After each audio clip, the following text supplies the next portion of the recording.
ये इंद्रियां इतने हमारे अंदर इतनी कामनाएं पैदा करती हैं और जीव इन इंद्रियों को सुख देते देखते जीव संसार छोड़ देता है, मृत्यु को प्राप्त कर लेता है, लेकिन इंद्रियों की तृप्ति उसको नहीं होती। ये जो इंद्रियां हैं ये कभी तृप्त नहीं होती और इंद्रियों के अतृप्त होने का ही कारण है कि जीव हमेशा परेशान रहता है। जीव चाहता है कि मैं इंद्रियों को सुख दे लूं जिससे मुझे सुख मिल जाएगा। उदाहरण के लिए आप समझिए, इंद्रियां क्या हैं? जैसे जीव अच्छे से अच्छा खाओ, भले वो खाने योग्य नहीं है, भले वो पीने योग्य नहीं है, लेकिन लोग पिए जा रहे हैं, खाए जा रहे हैं। आंखों से जो देखने योग्य नहीं है लोग देखे जा रहे हैं, जो बोलने लोग योग्य नहीं है लोग उसी को बोलते हैं, कहते हैं, जो सुनने योग्य नहीं है लोग उसको सुनते हैं, जो करने योग्य कर्म नहीं है हाथों से वो काम करते हैं और सोचते हैं इसके बाद मैं सुखी हो जाऊंगा। क्या कोई होता है? नहीं हो पाता। उसकी चाह बढ़ी ही रहती है। कोई सोचता है मेरे घर में भोजन नहीं, भोजन हो जाएगा, फिर कहेगा थोड़ा मेरा घर और बड़ा बन जाए, फिर घर बड़ा बन गया, फिर सोचा 1-2-4 गाड़ियां आ जाएं, अब गाड़ी मिल गई तो सोचा मैं यहाँ का नेता बन जाऊं, नेता बन गए तो अब सोचता है मैं प्रधानमंत्री बन जाऊं, प्रधानमंत्री बन गए तो अब सोचते हैं पूरे विश्व में जितने मंत्री हैं, जितने राजा हैं, सब मुझको सब सम्मान करें। ऐसे चाह बढ़ती चली जाती है। ये चाह कौन बढ़ाता है? इंद्रियां, और इंद्रियों का अधिष्ठाता मन। सब एक दूसरे को परेशान, एक दूसरे के ऊपर।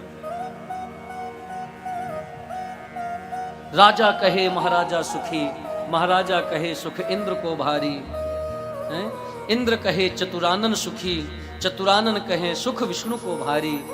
तुलसीदास विचार करें हरि भक्ति बिना, हरि भजन बिना सब जीव दुखारी, सब दुखी है। माता देवहूति ने कहा प्रभु आखिर ये इंद्रियां जो जीव को परेशान करके रखी हैं, इनसे व्यक्ति मुक्त कब होगा? ताकि वो इंद्रियों के चक्कर में फंस करके बार बार संसार में आता है। मन की कामना रह गई, कुछ कामना अभी बाकी है, फिर से मरेगा और मरने के बाद फिर संसार में भटकेगा। लोग कहते हैं ना, ये मतलब एक कथा है कि जो व्यक्ति धन में आसक्ति करता है मरने के बाद वो सांप बनता है। जो व्यक्ति अपने पुत्र पौत्र परिवार में कुटुंब में आसक्ति रखता है, भजन नहीं करता, केवल परिवार पुत्र नाते पोते इनमें लगा रहता है, मरने के बाद वो बैल बनता है। बैल बिराने हुई हो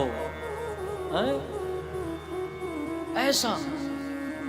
तो ये सब क्यों बनना पड़ता है, क्यों भोगना पड़ता है? इंद्रियों के कारण। इंद्रियां परेशान करके रखती हैं, जीव को भटका देती हैं, परेशान करती हैं। इसलिए प्रभु ये जो मोह है, यो वग्रहो हम ममेति तस्मिन योजितस्त्वया, ये मोह कैसे दूर हो? कृपा करके बताओ। भजन करने में मन नहीं लगता, ऐसा कोई उपाय बताओ कि भजन करने में मन लगे, जीव अपना उद्धार कर ले। तब श्री भगवान कपिल बड़ी अच्छी बात कही, बड़ी अद्भुत बात। योग आध्यात्मिक पुंसाम मतो निःश्रेयसाय में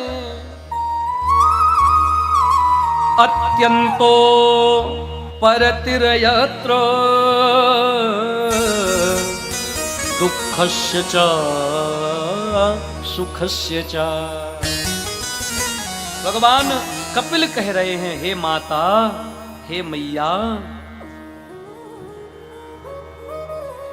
सुख की चाह और दुख के निवारण की चाह, ये दोनों जीव को कष्ट देती। बहुत बारीकता से सुनिए, बहुत ध्यान से सुनना, बहुत गंभीर बात है। सुख की चाह रखना भी तुमको कष्ट देगा और जीवन से दुख दूर चला जाए, दुख दूर चला जाए, ये सोचना भी तुमको कष्ट देगा। दोनों विलक्षण बात है। ज्यादा सुख को ढूंढोगे तो भी परेशान रहोगे, और जीवन में दुख है, दुख को बार बार भगाने का प्रयास करोगे तो भी परेशान रहोगे। अब कहो महाराज हम दुख को भगाने का प्रयास ना करें और सुख में सुखी ना हो, ये कैसी बात है? मेरे भैया, सुख और दुख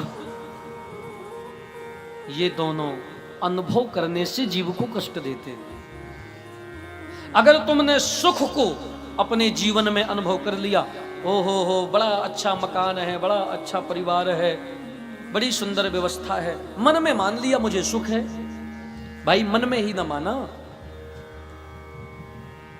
और जिसके पास ये सब वैभव नहीं है, मकान दुकान घर गाड़ी बंगला, वो बेचारा खेत में भी बड़े सुख से सोता है। तो क्या सुख तुम्हारी वस्तुओं पर आधारित है क्या? कि अगर तुम्हारे घर में सब कुछ धन धान्य संपन्न है तो तुम सुखी हो, और जिसके घर में नहीं है क्या वो दुखी है?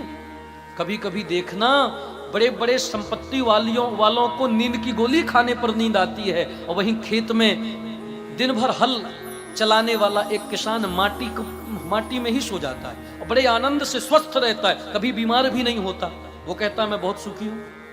मतलब संसार के विषयों में, संसार की वस्तुओं में सुख नहीं छिपा, तुम्हारे मानने न मानने पर है। तुम मान के देखो, जैसा मानोगे वही तुम्हें अनुभव होगा, क्योंकि ये दोनों भीतर की वस्तु है, बाहर की नहीं है। सुख तुम्हारे अंदर है और दुख भी तुम्हारे अंदर की ही उपज है, केवल अंदर की उपज। तुमने मान लिया कि ऐसा ऐसा हो गया, इससे मैं दुखी हूं, मानो मत, हरी इच्छा मान लो भगवान की। इसलिए संतों में एक नियम है, जो भगवान के भक्त होते हैं वो कहते हैं भैया भगवत इच्छा से, हरी इच्छा से ये हो रहा है, भगवान की इच्छा से ये सब कुछ। अगर सुख है तो भगवान की इच्छा से, गरीबी है तो भगवान की इच्छा, मेरा कुछ है ही नहीं,